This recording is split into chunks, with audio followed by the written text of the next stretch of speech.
Trailblazer Chevrolet. Sa TOP family, shoutout sa inyo. Good morning. Ito after inisan car wash, linis naman ng loob, railing naman, pagkalinis, pagkatapos car wash, linis ng loob, change oil naman since naka 80 kilometers na siya, so every 10,000 change oil tayo.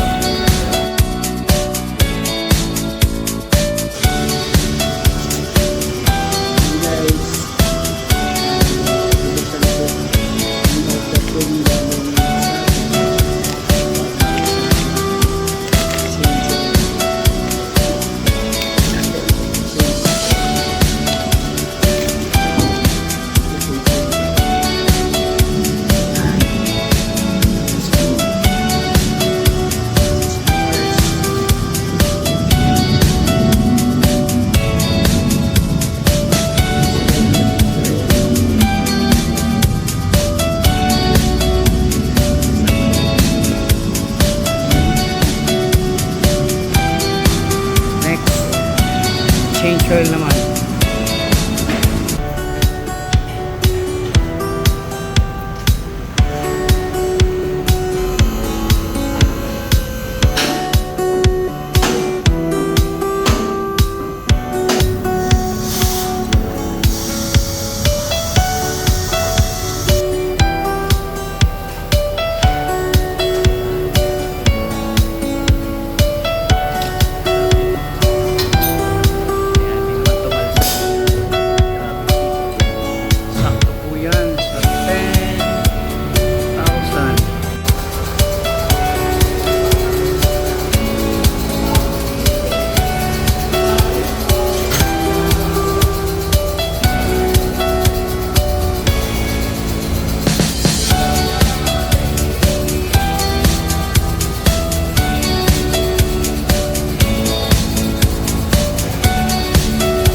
Hello guys, ito na after mag-EMS,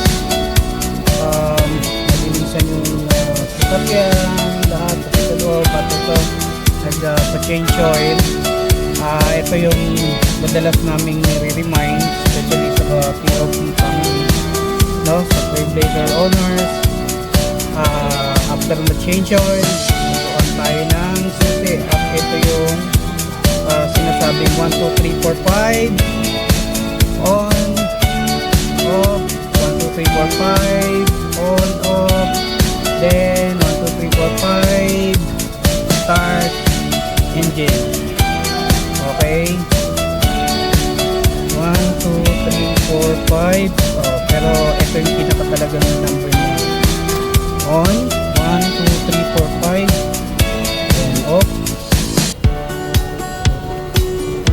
then on, 1, 2, 3, 4, 5, mabilis, then on,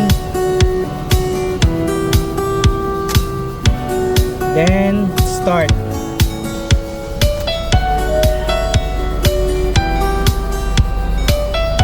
Yung hood lang na naka-open, pero tignan natin kung lalabas pa yung warning after ma-change oil. Ayan, so far wala namang lumabas, ibig sabihin okay na. Yung mostly kapag PMS at di mo ginawa yung procedure, may warning na lalabas dyan. So sa ngayon, sabihin nagawa natin ng maayos, kaya all good now. Shout out sa POP.